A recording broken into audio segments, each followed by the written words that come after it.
Bu ilin əvvəlindən xaricdə yaşayan blogerlər Mehman və Emin Hüseynovlar, Qabil Məmmədov, Alyona Əliyeva barədə müxtəlif internet platformalarında böhtan xarakterli məlumatlar yaymağa başladılar. Hətta Mehman Hüseynov canlı yayımların birində bir neçə saniyəlik şəkil fraqmenti nümayiş etdirdi. Bu saxta video materiallar hardan alınıb? Blogerlər videoları müəyyən adamlardan aldıqlarını deyirlər. Bəs bu adamlar kimdir? Bu suallara az sonra cavab verəcəyik. Gəlin, ardıcıllıqla gedək. Blogerlərin internetdə qarayaxma kampaniyasına başlaması ilə təxminən eyni vaxtda Azərbaycanın yüksək vəzifəli şəxsləri ilə bir nəfər öz sosial media hesabları, elektron poçt və xaricdə qeydiyyata alınmış telefon nömrəsi üzərindən əlaqə saxlamağa çalışır. Xarici ölkədə olan bu şəxs həmin adamları güya Alyona Əliyevaya məxsus olması iddia etdiyi kadrlarla şantaj edir. Bu görüntüləri yaymamağının müqabilində 5 milyon avro tələb edir. Faktla əlaqədar Dövlət Təhlükəsizliyi Xidmətində Cinayət Məcəlləsinin müvafiq maddəsi üzrə cinayət işi başlanılır. Əməliyyat nəticəsində bu cinayət əməlini törətməkdə şübhəli bilinən Azərbaycan vətəndaşı F.S. saxlanılır. İstintaqa ifadəsində o, cinayəti törətdiyini etiraf edir və detalları danışır.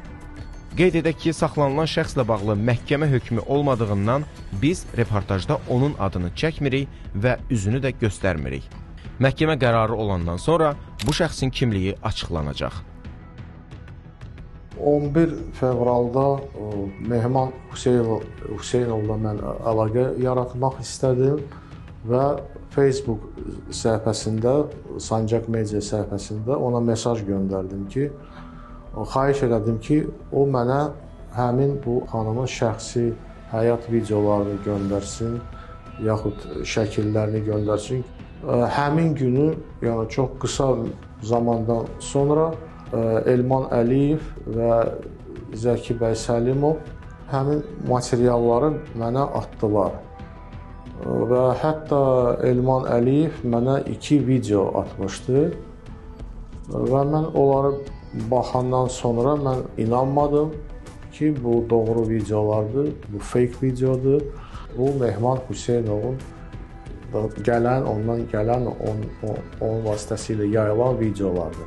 Bu informasiyanı əldə edəndən sonra fevralın 11-də mən Facebook səhifəmdən Mehriban xanım Əliyevanın Facebook səhifəsində, ondan sonra Arzu Əliyevanın Facebook səhifəsində və Leyla xanım Əliyevanın səhifəsində orada mesaj yazdım ki, mənim əldə etdiyim müəyyən materiallar var Alyona xanımın şəxsi həyatından və mən işarə etdim ki, əlaqə saxlamaq istəyirəm onlarla.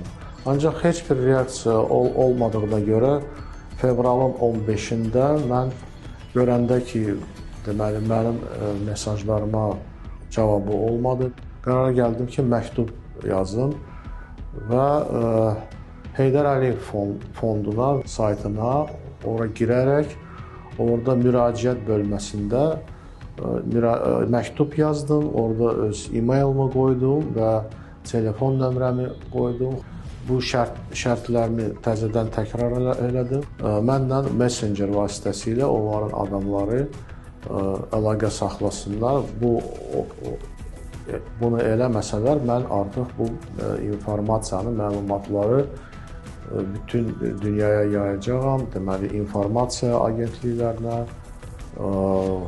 səfirliklərinə, parlamentlərinə və s. Təxminən ayın 18-i mən deməli, Cavid Qurbanovla əlaqə yaratmağa nail oldum. Cavid Qurbanovla biz Telegram Messengeri ilə əlaqə qurduq, orada danışıqlar apardıq. Mən Cavid Qurbanova şərtini səsləndirdim. Dedim ki, mən 10 milyon avro tələb etmək istəyirdim, ancaq deməli, fikrimi dəyişdim və bu iş tez olsun deyə mən 5 milyon avro tələb elədim. Saxlanılan şəxs etiraf edir ki, bu görüntüləri ona Mehman Hüseynov və Qabil Məmmədova yaxın olan Elman Əliyev və Məmmadzəki Səlimov veriblər. Şübhəli şəxsin telefonunda bu adamlarla danışığının audio yazısı da aşkar edilib. Mehman, salam, necəsən? Nə var, nə yox? narahat eləyən səndən bir dənə xahişim var. Nəsə o şəkli tapa bilmirəm. Bir dənə o şəkli qardaşla bir dənə mənə göndər də. Elman bəy, bu qız bəyəm Alyonadır, nəsə belə burnu oxşayır, gözləri də я просто не понял, у нее на старых фотографиях карие глаза, а на новых фотографиях голубые глаза. И в этой она на фотке не так уж похожа. Честно, вот немножко это видео подозрительно.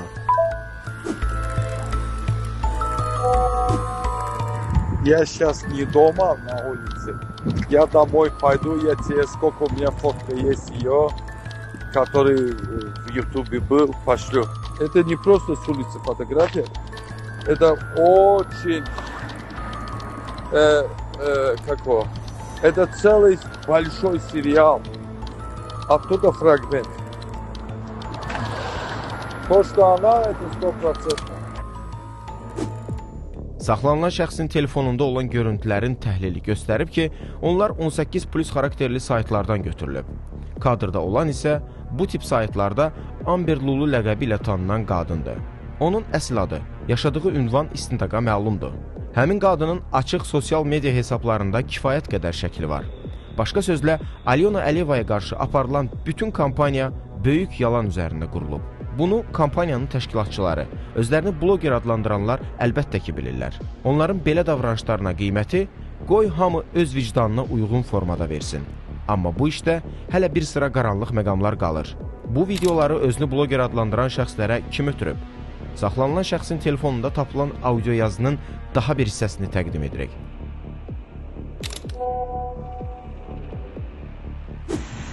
Salam.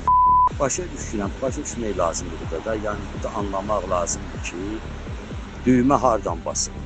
Yəni haracan icazə verirlər də. Bu məsələnin Mehman tərəfindən ortalığa deyilməsi, qoyulmasına icazə verilir.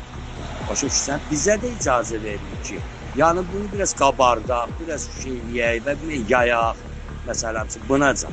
Çünki bilirsən ki, yəni ki, burada kimsə nəyisə artıq dərəcəyə qoysa ortalığa o vurulacaq. Yəni bunu sən gözəl başa düşürsən və gözəl də bilirsən. Yəni ki, aparılan oyunlarda kimə hansı rol verilir və haracan icazə verilir məsələsi.